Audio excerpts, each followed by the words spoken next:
You've probably heard me talking about this self-sufficient living skills bundle that's been going on. And I have been spending the last week flipping through so many of the incredible resources within this bundle. Now, I will say there's a lot. There's over 118 different ebooks and courses and lessons sharing incredible wisdom and knowledge with you so you can live off the land and you don't have to rely on this corrupt and broken system for everything for your family. Anyways, I wanted to share some of my favorite things. One, first off, is off-grid homeopathy. This course is loaded with so much incredible knowledge, talking about homeopathy for first aid, for colds and flu, how to make your own homeopathic remedies. Like, as an herbalist who loves to teach that stuff, that's pretty exciting to hear it in the homeopathy realm. There's also some incredible fermentation guides, so many other amazing herbal recipes and food recipes, and how to make your own sourdough bread, how to do your own organic gardening and canning of all of your foods. Really, there is so much. And yes, I know. I've talked about it a ton, but this entire bundle is only $50 right now until Sunday, March 24th. I'm sharing my herbal first aid skills, which is a course that's $47 on its own. I'm sharing recipes that I used when I got my products into REI for herbal first aid kits and so much more.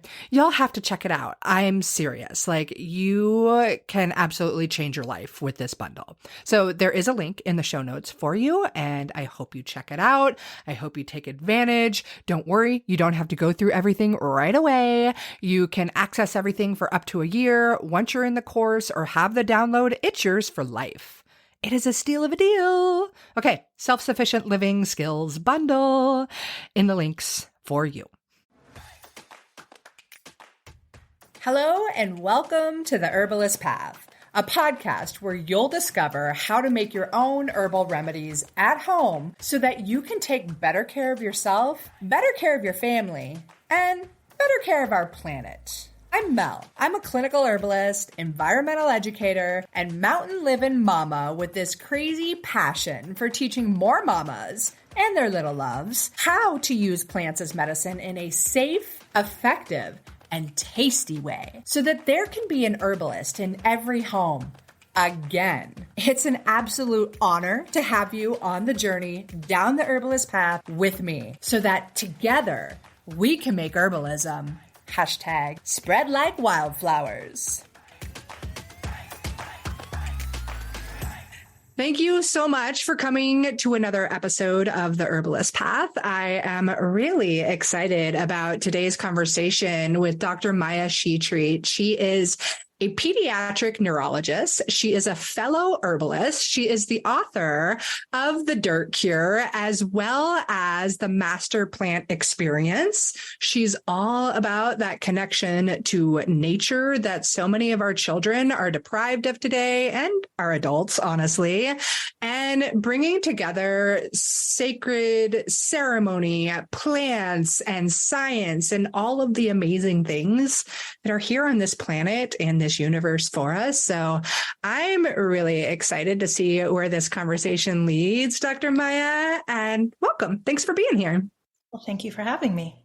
Yeah. One of the first questions I just like to ask to get things rolling is to hear a little bit about little Maya and maybe when you started getting into this like plant world and understanding how important and sacred these things really are. I'd love to hear about that. Yeah, I was actually, so I was an only child in the 1970s. So mostly nobody cared what I did during the day or right? For people who are younger, like this period before cell phones, it was just like when the street lights come on, like you better come home.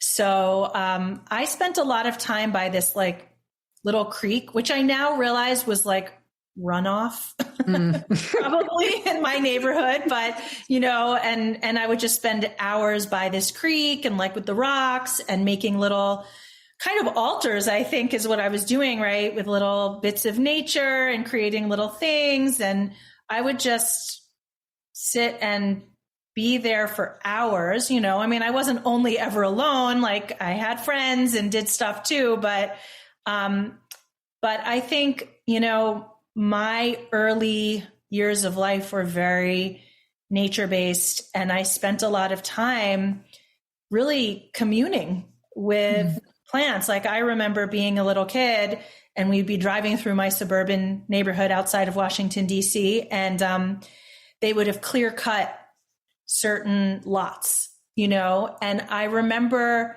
feeling so sad, like I could hear the trees mourning. And I would get very teared up. And then my mother would ask me, like, why are you so sad, or why are you crying? And I would have to make up answers because I didn't know how to describe what I was hearing. I would say, like, I'm afraid my pet parakeet is going to like die in a fire. Like I'd make up these like weird answers, but really I think a lot of it was this deep connection to the plants. Yeah.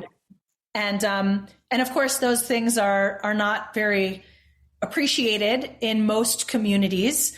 And I didn't stay interested in that way, for a lot of my schooling and, medical schooling and so on. But I do remember actually in college, my big awakening, around herbs was I felt like I was coming down with something. There was a health food store down the street. And I don't know why, but I went there and said, hi, like, I feel like I'm coming down with something. And they gave me a bottle of echinacea tincture. And I went home and I took this echinacea tincture and I felt 100% better very quickly. And I was like, whoa, this stuff works. Like, and I was like, wow. And then I became like a believer in echinacea tincture. And then some years later, I had gone through all my training. I was coming out as an adult and pediatric neurologist. And I decided to do this integrative medicine program at the University of Arizona. And it was a distance program, but Tiarona Lodog was the head of this program at the time. She was a director. And we didn't learn herbalism. We learned about herbs. But then I decided I wanted to train with her directly and she was actually very encouraging. She was someone who said, I think you're really gifted in this. And, I think it's something you could be really great at. That's awesome. She's amazing, obviously. I love hearing that story and that like connection to the trees and the plants and the like deep feeling for it. Cause I fully resonate. And it when you talked about it, it made me think of my daughter. So I live in the woods in Oregon and I'm really blessed for that. I'm on a beautiful mountain river and we have this little trail that we walk by. And we would take this little mile loop hike every day outside of our house. And a year, maybe two now ago, a developer bought a piece of the land and started chopping down the trees without all of the permits. And I remember walking there with my daughter and like my heart literally aches and throbs for those things. And there's my 8-year-old daughter, like just gushing tears of sadness because of that connection. And it's such a beautiful thing. And I love that you have recognized that and really are flourishing with that and sharing that with so many, because so many forget about it or do laugh at it and say, yeah, okay, crazy lady, like whatever. And we feel that we need to hide and suppress it. And that's such a shame because this earth is calling for us to help it right now, and if more of us had that deep connection, maybe we could make even more impact. So that's beautiful. And then, of course, I love hearing about the echinacea and that like, holy crap, this stuff really actually works. And it's so incredibly true. So beautiful. I want to also talk about you being a pediatric neurologist. That's pretty amazing. I would love to just open up the conversation on how nature connection can really impact our children and their health and well-being in so many ways. Yeah, absolutely. So yeah, So I was trained in pediatrics and then adult neurology and then pediatric neurology. So sort of a triple training. And one of the reasons I loved working with children in particular, children's brains, was because they're so plastic.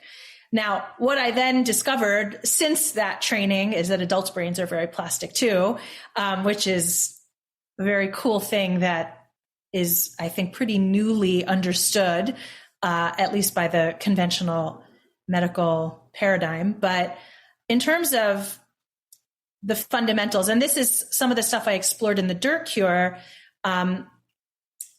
why I called it the dirt cure was because people always think, oh, dirt, is it getting dirty? Is it nature? Is it germs? Is it right? And it's like, yes, right? It's being exposed to germs and microbes, important for children and adults.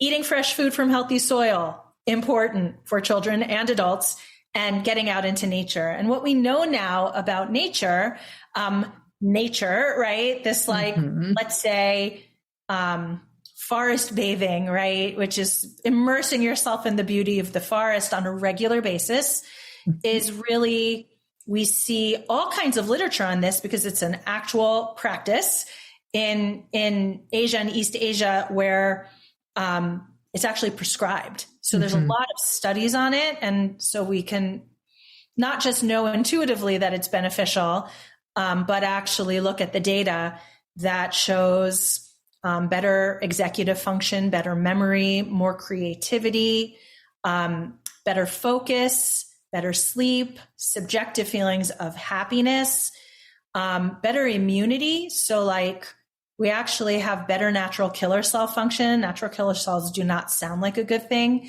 but they are part of our nonspecific immune system. So when you're exposed to any new microbe of any kind that might not be friendly to you in some way, you want natural killer cells on board. It actually also boosts anti-cancer proteins.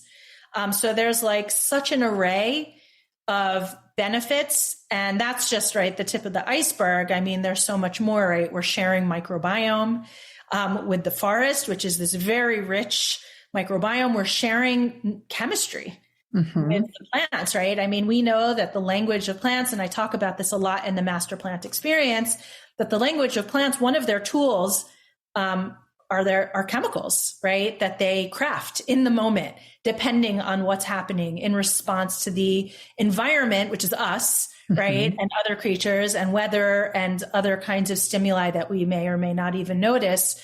And that is also part of our conversation and interaction with the plants is actually these compounds that they're emitting in response to us, right? Yeah. And one of my teachers used to talk about how we fall in, like we have a love relationship with plants where actually the same way you fall in love or feel like attracted to another person, you can feel that way with plants. And I certainly have felt. Oh, heck yeah. Where I'm like, oh, like, I love you, you know, this feeling. I mean, I could just turn around and look out. I have a window right above this chest, and out that window, I can look at a big, beautiful echinacea plant that I actually planted, I want to say a year ago. And she's just absolutely luscious right now with all these beautiful pink echinacea and just looking, right? And that exchange, I feel those feelings. And then my body actually changes without even having the contact. But certainly when we do, and we smell the fragrance or we are in proximity, there are all these benefits. So for children, this is really important in particular because they are in such a plastic phase of their lives, if we're going to talk about it from that perspective, where every little input is building a foundation of their nervous system, of their physiology, that's going to really be fundamental for how they develop and grow and live their lives.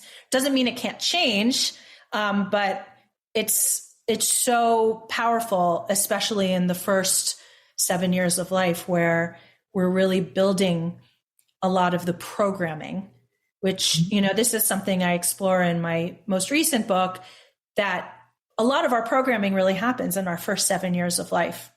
Absolutely. And that actually infuses our unconscious, which is where we operate from the vast majority of the time. So what's happening in those first 7 years, which isn't supposed to be perfect. It isn't supposed to be without sadness. It isn't supposed to be without difficult experiences. That's the human experience, right? Is that there's difficulties, but having these touchstone experiences with nature, with the forest, with plants, with animals, all of that is very foundational and beneficial. Absolutely. I have, as you were speaking, I'm just sitting here nodding and nodding for those that can't see the video. And I can relate to so much on that. And that deep love for plants. I'm very much a nature lover. It's how I got into the world of herbalism, was my passion for nature and desire to share it with so many people. I was a backpacking guide and wilderness therapist back in the day, but what you were talking about with your feelings with echinacea brought me to a few plants that I have that love affair. And it's even to that point where I can just think about them. And I can feel, linden, for instance, I can feel its loving arms wrap around me and embrace me as if to say, it's okay. Whatever tough things you're going through right now, it's okay.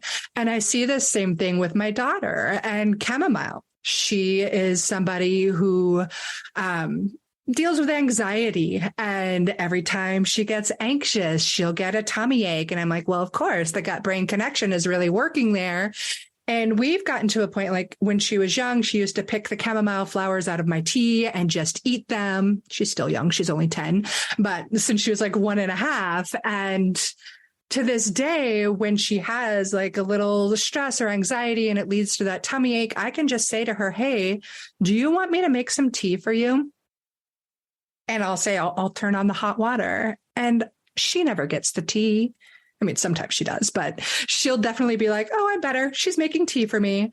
And it's that connection that she has with that plant that is so incredibly powerful and beneficial. And, hearing what you've got to say about the subconscious mind and it being formed basically from the ages of 0 to 7. I love how you said in there, it doesn't have to be perfect. They're going to go through tough times. That's part of life. That's how we live. That's how we learn. And when I started realizing that the subconscious mind is formed, I think as a mother, initially I'll just be like, oh my God, I messed my kids up. Could I get a do-over? I did everything wrong. And that's part of their experience. So thank you for sharing that. That's pretty amazing and exciting to chat about for sure.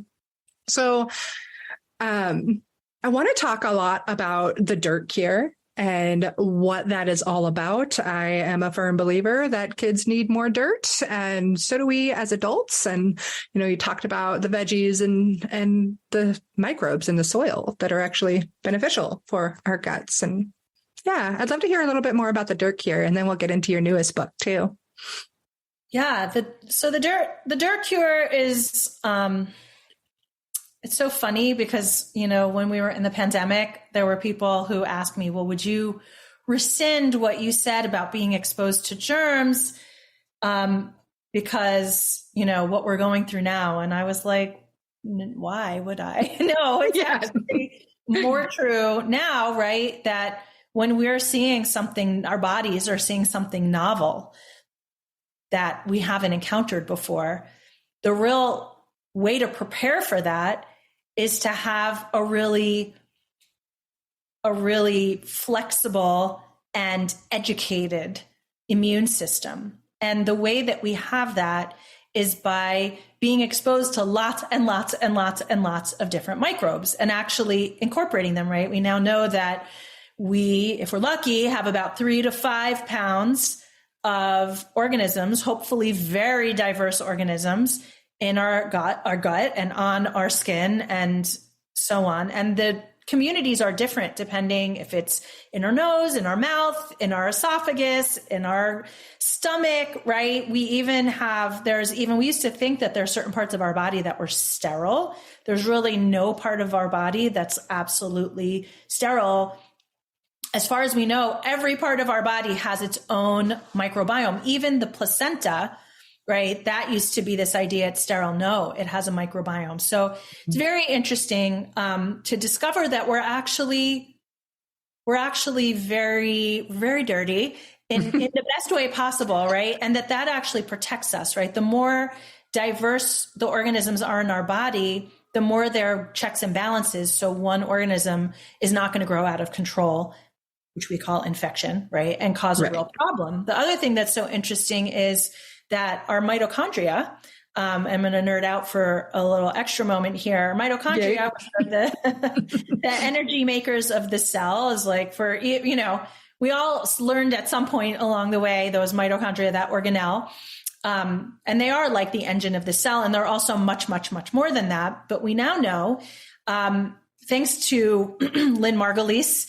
and who came through the Gaia theory, but also discovered that mitochondria are actually evolved over billions of years from microorganisms. So our bacteria in our body communicate with our mitochondria directly. And that is part of why the microbiome, we now know, controls things like our cognition, our memory, our immune systems, our hormones, our cravings, our sleep.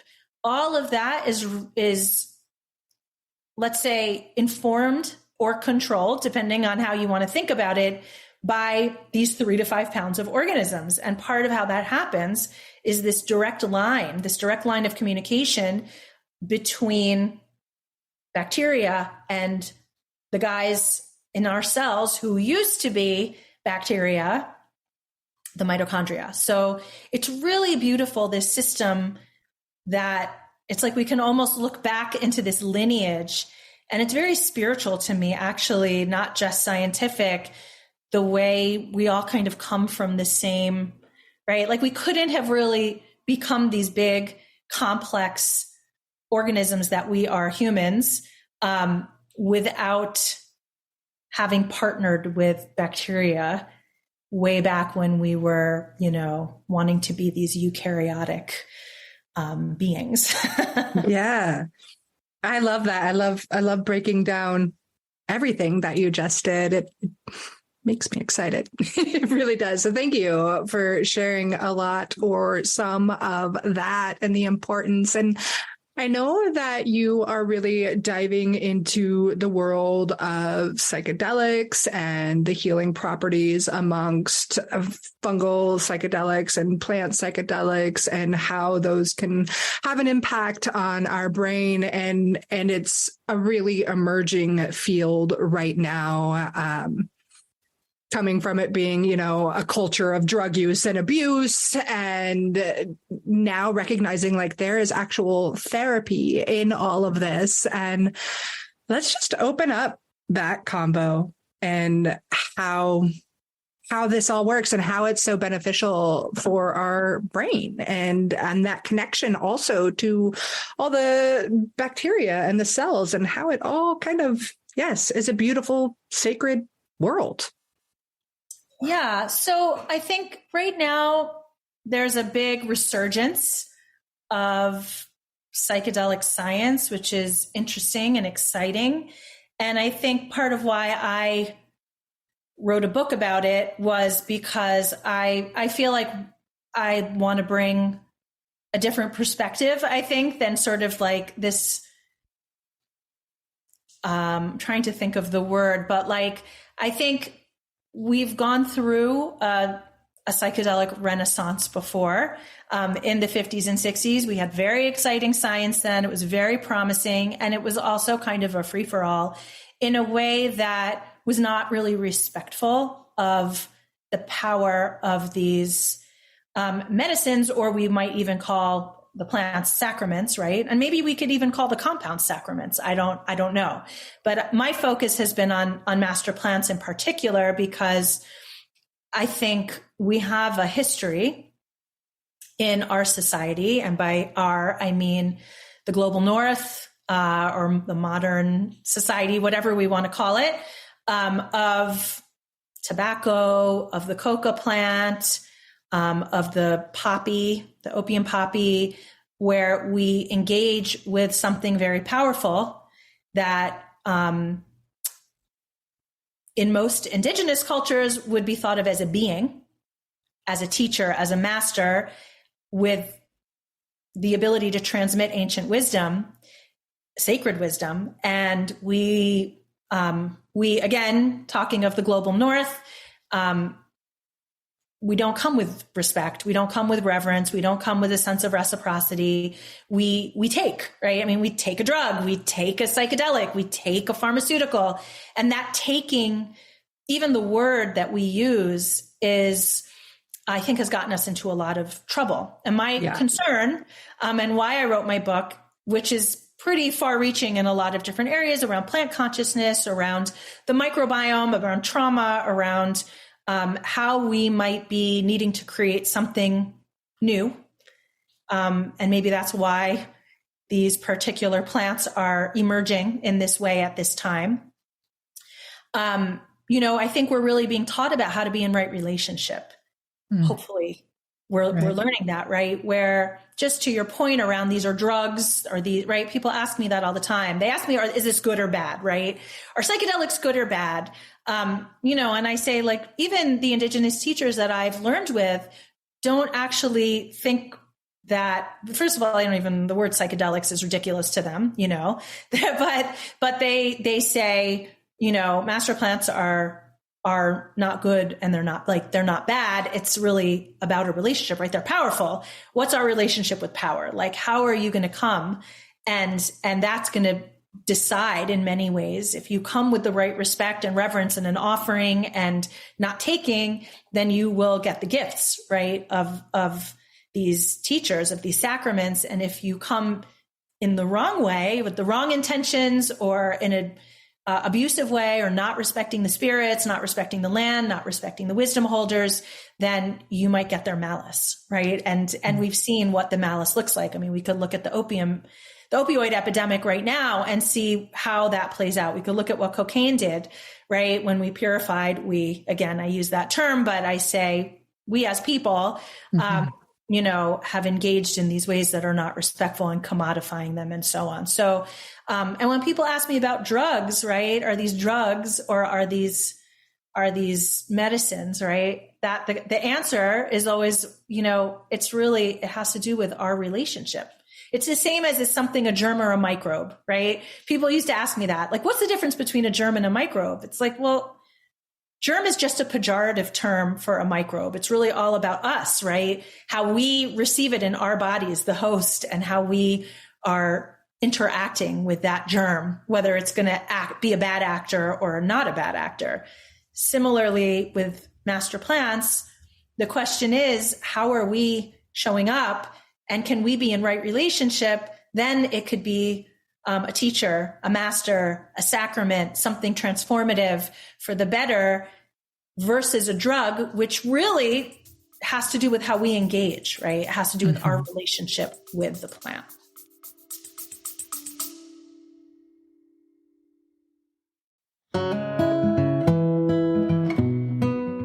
Hey, I wanted to take a quick pause to show some love and gratitude to our sponsors of the Herbalist Path podcast, who make this show possible for me and possible for you too. So here it goes. Medicinal mushrooms are all the rage these days, if you didn't know already. And with great reason, because they are powerful medicine that can improve your health and your life in so many different ways when they're well made. Yeah, it's true. There's a lot of stuff on the market that isn't going to be so effective. And that's why you need to find a brand that you can actually trust. For me, that brand is Whole Sun Wellness. And this is the creation of a brilliant woman and fellow mama, Jamie Bonfiglio. She's an international mushroom educator that has been working in the medicinal mushroom industry for years. And this is when she saw firsthand how many other companies take shortcuts when it comes to their products. And Jamie wasn't having it. She set out to build her company the right way. Whole Sun Wellness is here to raise the industry standards so those crap mushrooms on the market aren't getting into your body or your family's body. Whole Sun Wellness is the first company to test and report nutritional facts for all of their extracts. They go beyond industry standards every step of the way, from sourcing to extraction and final testing. And as the owners of the largest medicinal mushroom farm in the United States, Whole Sun Wellness is taking control of their supply chain for the highest quality and absolute full transparency. They're even the first company to include pure mycelium extract in every single product. So when you're thinking of getting medicinal mushrooms for you and your family, Whole Sun Wellness is exactly the ones you want.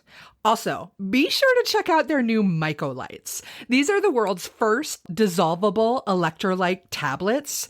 They're featuring functional mushroom extracts that'll give you more energy, more stamina, and recovery as well. And who couldn't use all of that?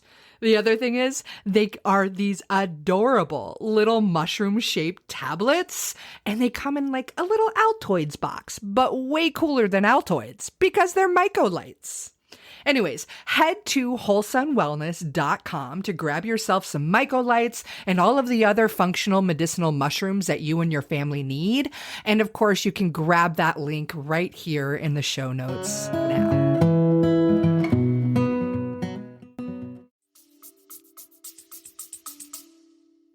And the planet and all of the whole big picture of it all. I love that. So you keep speaking about master plants, and I think some of my listeners will get what you're saying, but can you just break it down a little bit more on like, what do you mean when you're talking about master plants? Yeah. So master plants are really, and when I say indigenous, I just want to be clear that indigenous does not represent one viewpoint, right? It's not monolithic, but actually describing, many different perspectives. And what I'm referring to are the teachers that I've learned with and the wisdom I've been given to share. So I just want to be clear, I'm not a spokesperson in any way for indigenous people. However, the indigenous term master plants has to do with flora, fauna, fungi. So it's not, what we would think of as technical, but flora, fauna, fungi that are neuroactive, psychoactive, and potentially consciousness altering. Now, a lot of people think when they hear master plants, they assume, like it's psychedelic. So what I like to be clear about is master plants are not always psychedelic. So like cacao is an example, tobacco is an example. And there are many others that, like coca also, right? Not psychedelic, but altering, very powerful. And we know how powerful they are because coffee, right? What will humans do to feel the feelings engaging with these plants? But any psychedelic plant will be considered a master, right? Mm-hmm. So that's sort of the umbrella of what a master plant is. And the master plants are considered to be master teachers that are transmitting ancient wisdom. We talk a lot about psychedelics as tools, right? I hear that a lot now. Like, this is a tool to help you, whatever, or compounds or chemicals. So again, going to the term psychedelic is really not a word that any indigenous people would use in my experience, right? It's a word that's kind of made up in a sense. by Western culture or Northern culture, but they'll talk about these as masters, as sacraments, and they are beings. They're not things, they're not chemicals, they're not tools in that sense, but they're beings and they're transmitting. And the reason I wrote my book was to explore how, right, when we get these gifts, what does right relationship really look like? How do we, when we experience any gift from a master teacher, and I would include cacao, coffee, etc. I mean, what is our offering in return? How do we engage? How can we think about it as a gift? How can we think about what we are doing in our lives every day as an offering? And so that's really a big part of the exploration, beyond looking, of course, at the science of psychedelics. And I want to mention, because you said, what does it do for our brains? So I can talk a little bit about what happens in our brains when we engage with psychedelics or psychedelic master plants in particular. But I also want to say that I'm actually a very paradoxical neurologist in the sense that I don't think intelligence resides in our brains. I think intelligence resides in every cell in our body. Mm-hmm. And I go into this in quite a bit of depth in my book, but I think our cells are intelligent. And what I found in the research that I did about DMT, which is one of the common psychoactive, neuroactive psychedelic compounds that we're actually drenched in the plant world. We actually make DMT endogenously in our own nervous systems in mammals and humans. We can find DMT that we ourselves produce. DMT is actually interacting with our cells, not just our neurons, but our cells, every cell in the body, as an indirect antioxidant.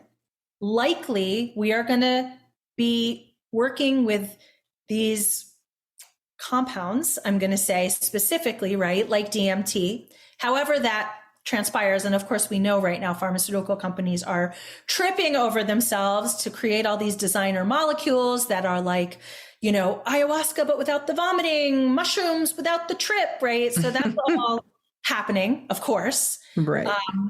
But these DMT in particular actually engages with a receptor called the sigma-1R receptor that is very important for mitochondrial optimal function. It's very pivotal in terms of the structuring of proteins. It's called a chaperone protein.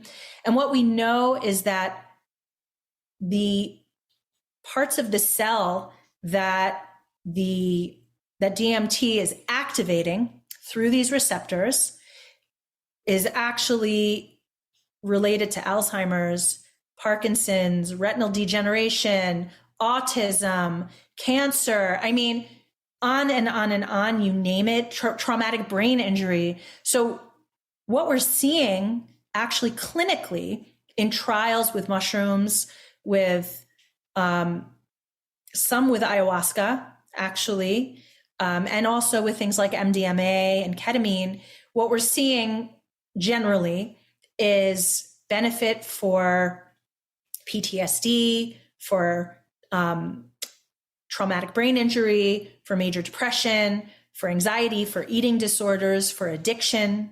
And I could talk a little bit about why we think that's happening, right? I mean, one reason is just there's plasticity that happens in the brain during especially a mystical experience, but really any engagement, it seems like. And what I've discovered in working with people who are microdosing, so I've guided people through those kinds of experiences, and we actually are seeing probably pain syndromes are going to be treated with microdosing, asthma, autoimmunity, dementia. We probably don't even need a mystical experience, but what we do know is parts of the brain that normally don't communicate. New connections are formed. And this is just one of those things I think is so beautiful in terms of the way everything mirrors everything. A neuron of a person who's depressed is less connected to other neurons. So it's literally a lonely neuron. And with exposure to psychedelics and probably many different possible psychedelics, we actually see more connections. So the neuron will create new connections, new synapses. And that is part of actually like literally seeing neurons, cells in the body becoming less lonely, right? More connected. And then we ourselves as people become less lonely and more connected.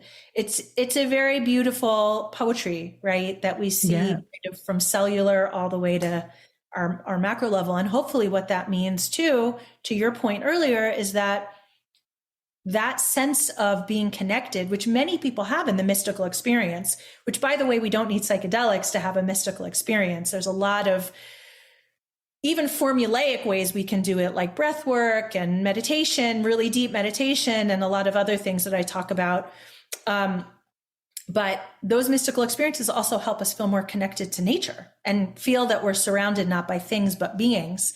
And that is part of how we perhaps can be pivotal in our offerings around helping be in better relationship with the planet, right? And everything that's here and within her.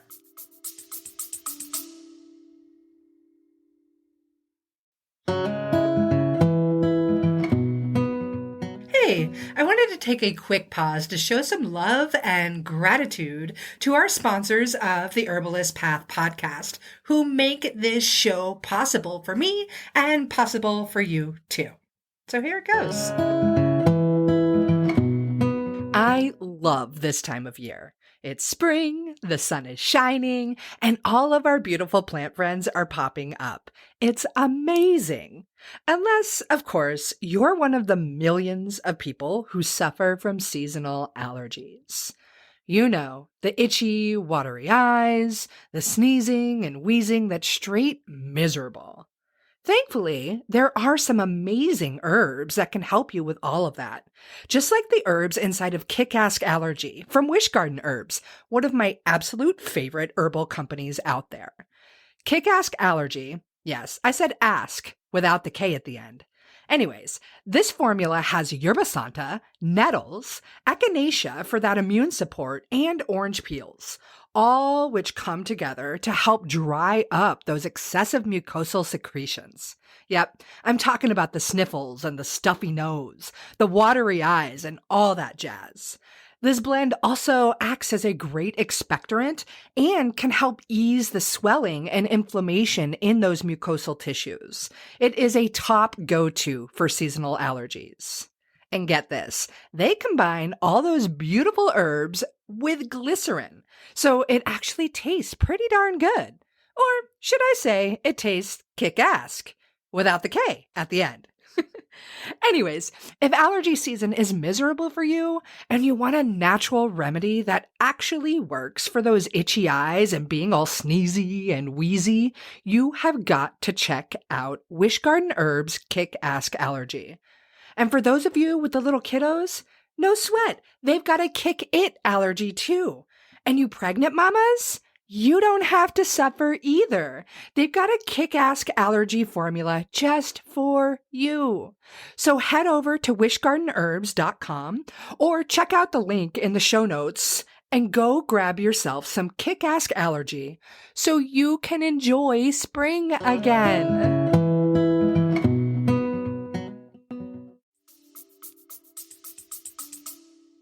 Yeah, that's all so beautiful to hear. It's really exciting and fascinating to hear and to think like these kinds of discoveries and just the awakening to these kinds of things that obviously have been here for thousands and thousands and thousands of years, but for our society as it is today to wake up to these kinds of things, it may be that pivotal thing that we need right now. Like, as I spoke about earlier, like our planet is hurting.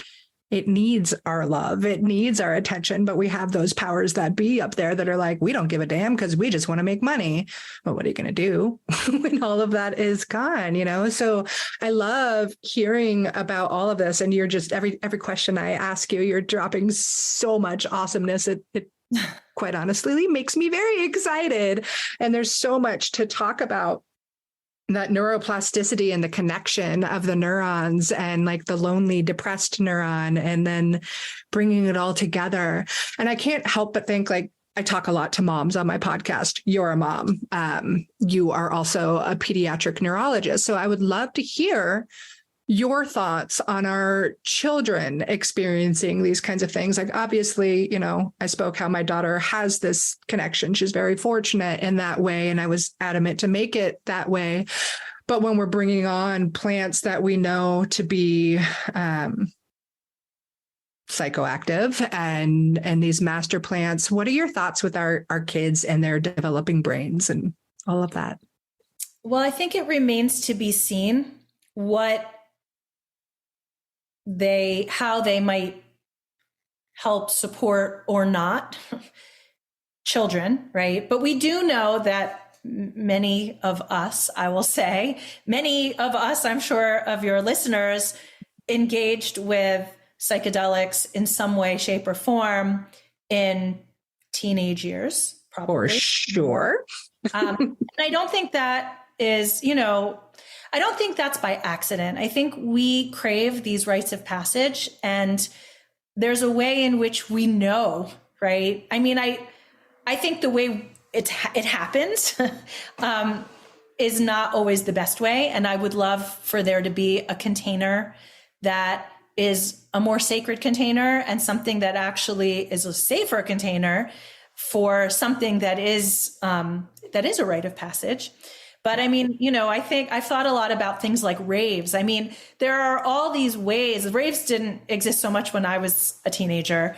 But I think we created these opportunities for rites of passage where we did have these transformative additions, let's say, right? And usually people do fine with it, but if we, I think, had more of a container and it wasn't just like this stigmatized, illegal drug, kind of paradigm, I think it could be much more meaningful and much more beneficial and safer and more sacred, right? So to that end, I think it's interesting. I think there are questions. I know that it's being explored right now in the scientific literature, like in research. What happens in the developing brain. I think microdosing is going to be a really interesting thing, especially for teens. I think that we have so many kids that are on antidepressants now that I find very worrisome. I could talk, right? Because what I didn't talk about is that many psychedelics, and certainly let's say like psilocybe mushrooms, the magic mushrooms that are pretty widely available now. They actually stimulate very particular serotonin receptors.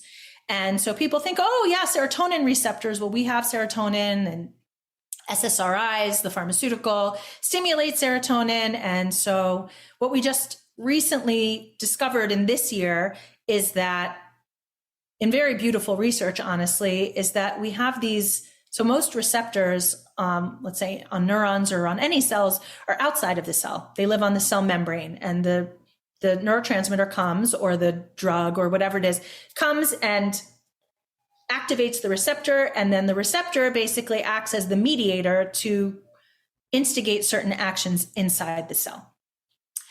And that's partly because neurotransmitters don't, and a lot of drugs actually don't cross into the cell very well. So the receptor is sort of like a way to mediate that and take care of that issue.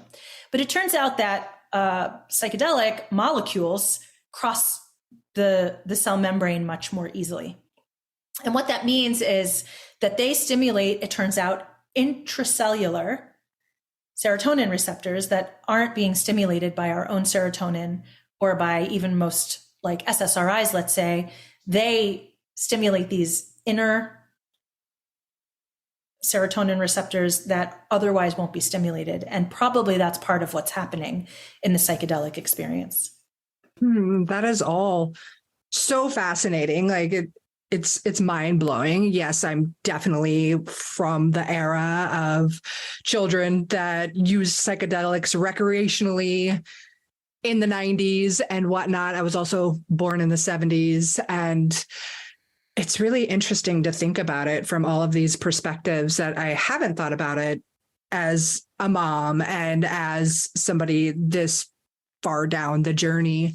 I do remember, though, when I was young and first getting into the world of psychedelics, I had this inner firm belief, and I'm not telling everybody out on my podcast to do this, but I had this belief and this feeling that everybody needed to do it because it was like opening up their brains like a can opener to this vast world of possibility and just so much. So hearing you speak about this, it just obviously it's going to trigger a lot of my childhood and my own memories and my own thoughts on it. And the thought about, our teenagers maybe eventually being able to have this safe, sacred space. So it's not an act of rebellion as it was for me. Like, I read about everything before I did anything because I was a straight A student and I was super athletic and I didn't want to be a druggie.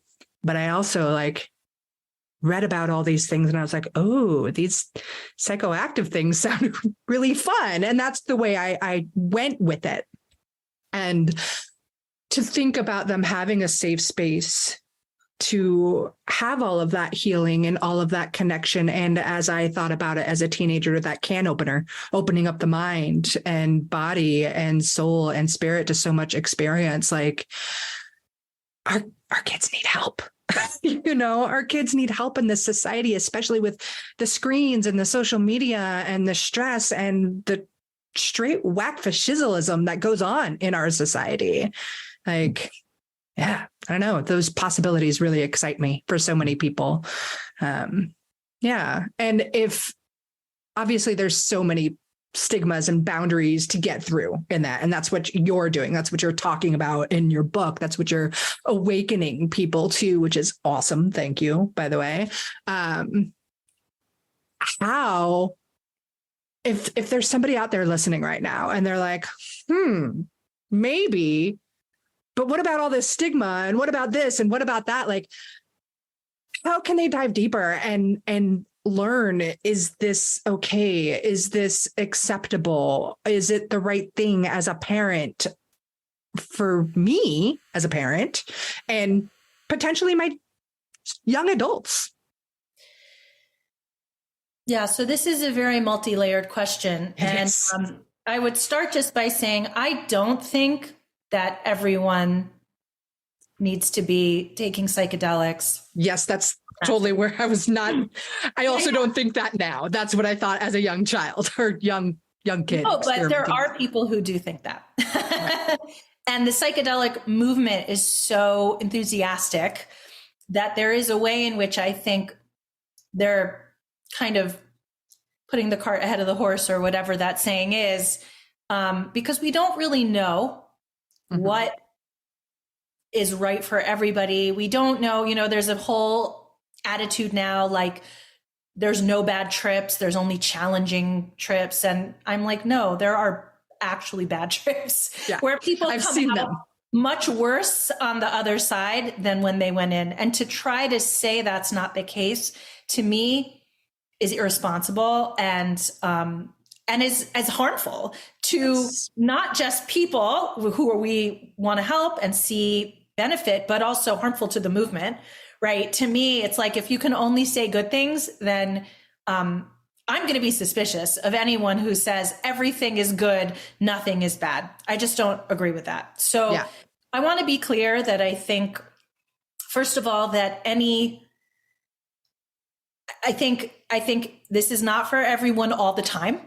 I think people, when they feel called, that is a real calling, right? But it doesn't always mean go out and have a big journey or fly to Peru or, right? I mean, it doesn't mean those things necessarily. Like, it means maybe start by educating yourself, read my book, read some other books that might be out there, and maybe just start learning about the plants, right? Or like just start that relationship. Because to me, so I grow master plants, and so I grow an ayahuasca vine, I grow San Pedro cacti, I grow brugmansia, I grow tobacco, I grow a lot of sacred plants, and I tend them. And that for me is a kind of medicine where I get a lot of transmissions from them. And I always tell people I live in a very psychedelic reality all of the time. Like, I don't need I need like the smallest nudge to really be in a magical place. Like, I do walk around a lot like a 4-year-old, very entranced by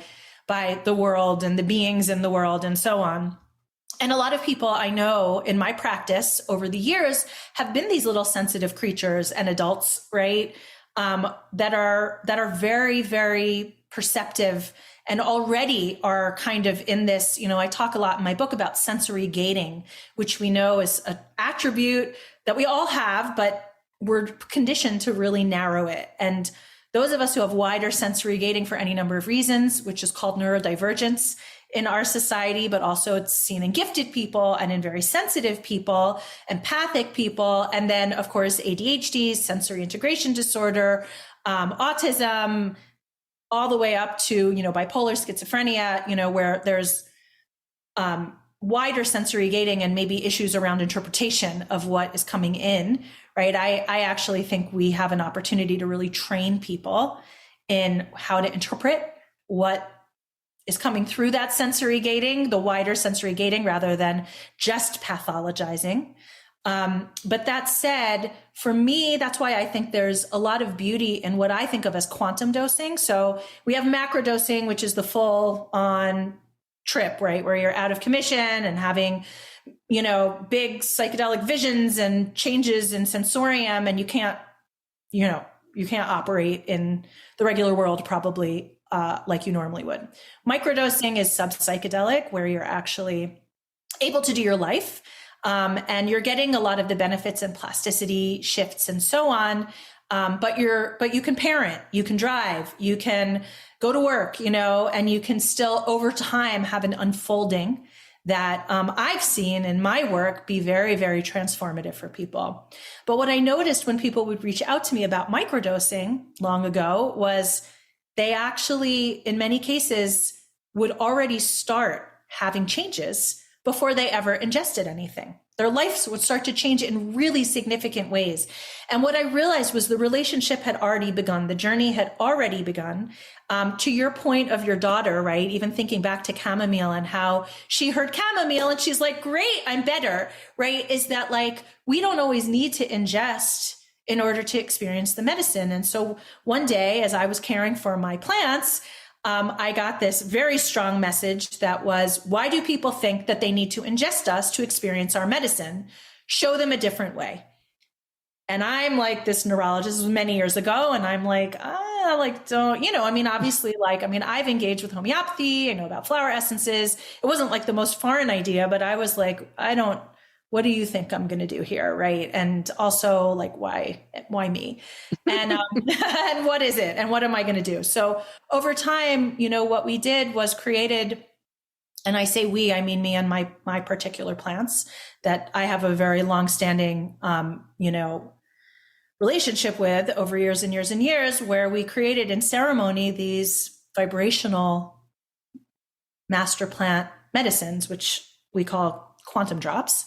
And what I think of them as is not quite like flower essences, only in the sense that they're what I would call ceremony in a bottle. So, we do this at certain times of month, a year, with the plant, with music of the plants, with medicine songs, and so on and so on and so forth. Even when they're bottled, there's certain music playing. We have prisms. We have like a lot of different ways that the process from beginning to end is a ceremonial process. And I don't think that's the only way to quantum dose.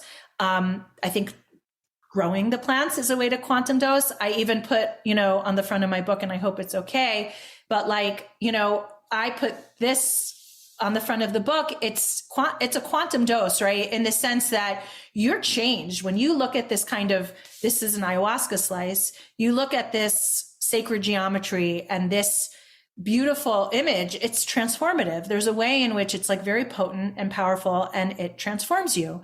So I think there are a lot of ways, and this is really based even on, for me, on the concept of Icaros. So anyone who has been in an ayahuasca ceremony, and there are other forms of this in different kinds of ceremonies, but the maestro has dieted, as it's called, with the plant, with ayahuasca and maybe other plants too, to become a master of the teachings, right? And the wisdom of that plant. And they're given songs. And the songs are not like songs they compose, but they're considered to be transmissions, vibrational transmissions from the plant that come through the voice of the maestro.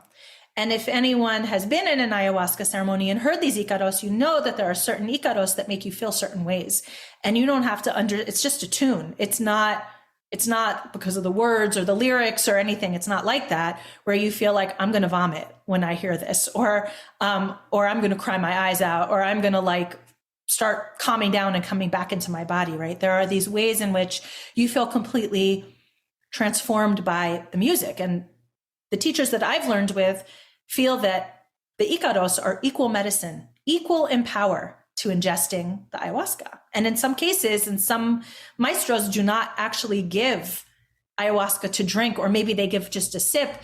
They feel the Icaros are actually the powerful medicine. So it varies, right?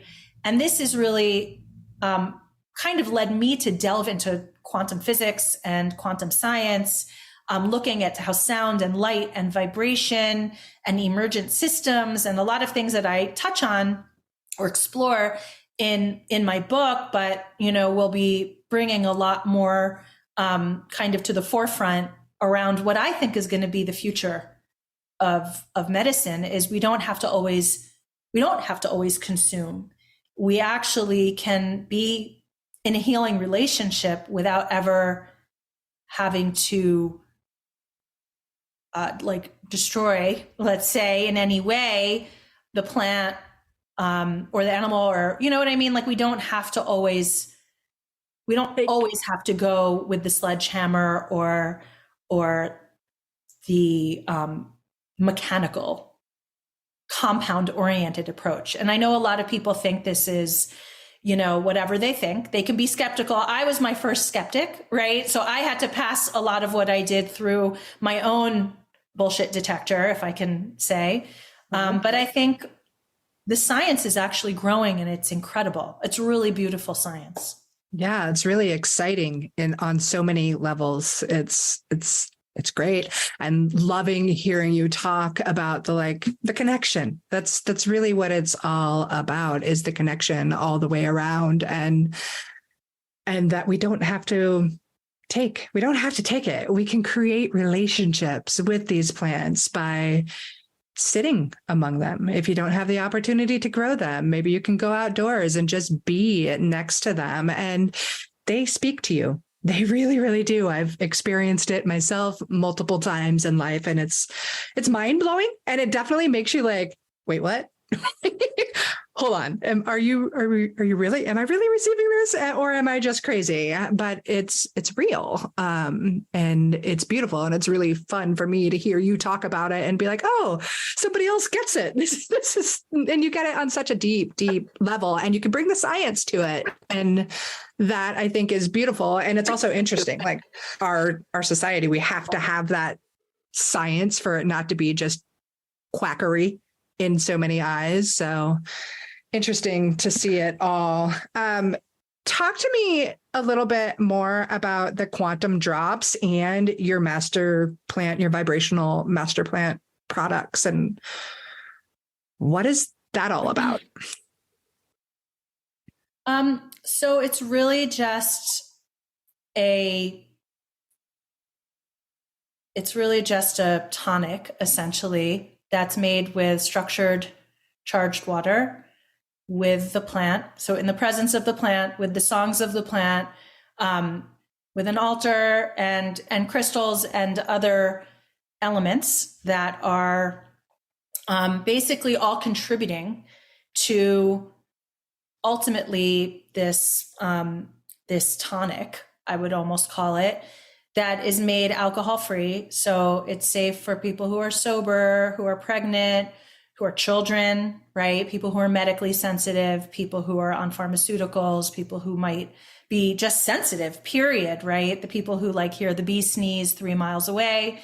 But the idea behind this is not everybody needs to have fireworks and cannonballs, or at least even, for people who do and who are leading up to an experience, cultivating a intimacy with the plant is a very powerful way to come, not just like, I kind of think of it as like jumping into bed with the person that you met, right? It's like kind of courting, right? And developing and cultivating something before you ever get to the moment that you would ingest. And then also integrating afterwards, being in that daily relationship and just taking these drops as part of a ritual is very potent. Mm-hmm.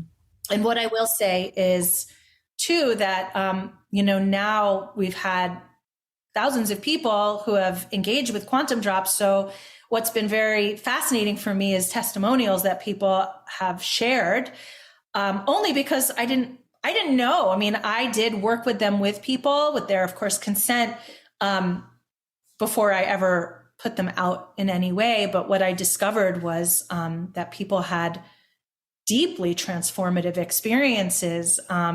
Just one quick story, because I know we have to close in a minute, but I had, and this is just a little cute example, but it really, I feel like illustrates something interesting, that I had a doctor who had gotten, so we have the grandmother, the grandfather, and the children. The grandmother is made with my ayahuasca vine, the grandfather with San Pedro cactus, and the children with the mushrooms. And it's not because I'm gendering them or anything like that, but just it's the way that we name them. And someone had gotten the children, this doctor, and he was interviewing me for something, and he said, I have to tell you something. I've been dancing every morning.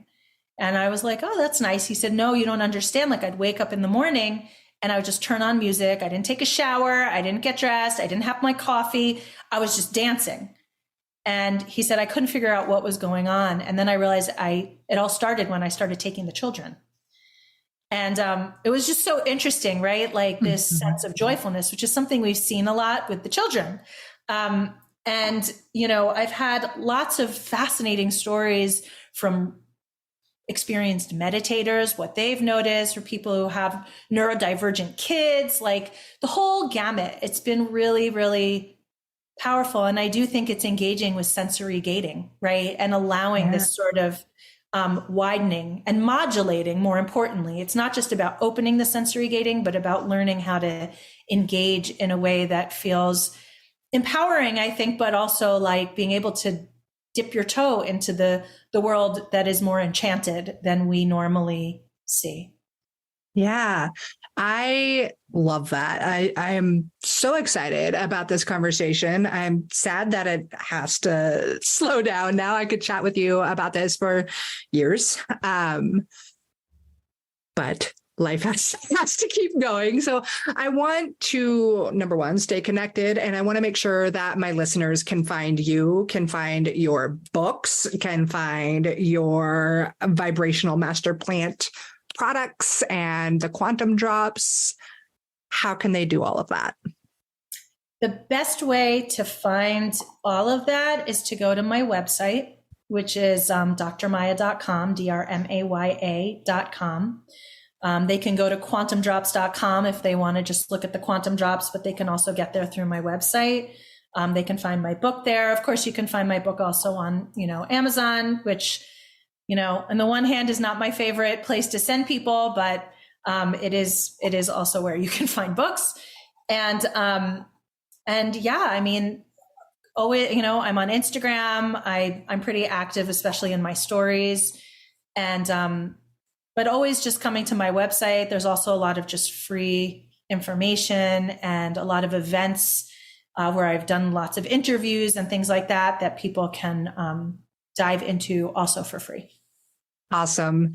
Thank you so much. It's really been a fun and eye-opening, mind-opening conversation. I'm really excited to grab your book and learn so much more from you. So thank you for taking the time to chat with me and let the listeners hear what you've got to say as well. So it was my pleasure. Thank you for having me. Bye.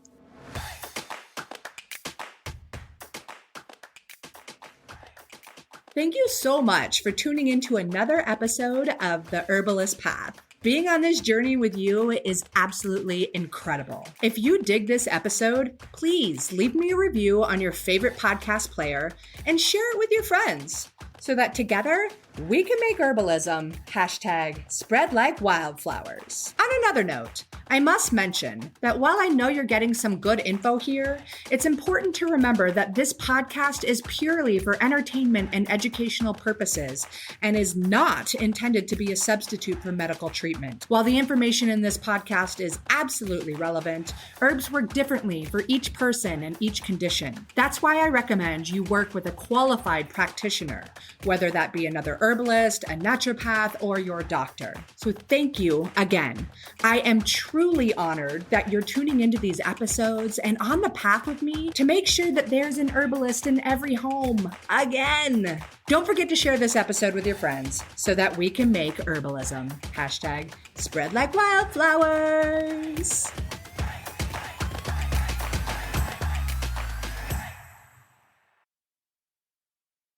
It has been so much fun and so, joyous watching all of my medicinal plant friends popping up in my garden, from the elecampane to the comfrey and the arnica. I love seeing these friends pop up. And if you are still trying to decide what to grow in your medicinal herb garden, you've got to grab my guide. It's all about the most essential herbs that every mom should know and should grow. So I teach you how to grow them and the many different ways that you can use them. If you want to grab the guide, go ahead. It's free, and I'm pretty sure you're going to get a lot of delight and use out of it. And there's a link to it in the show notes. I'm wishing you tons of happy medicine planting.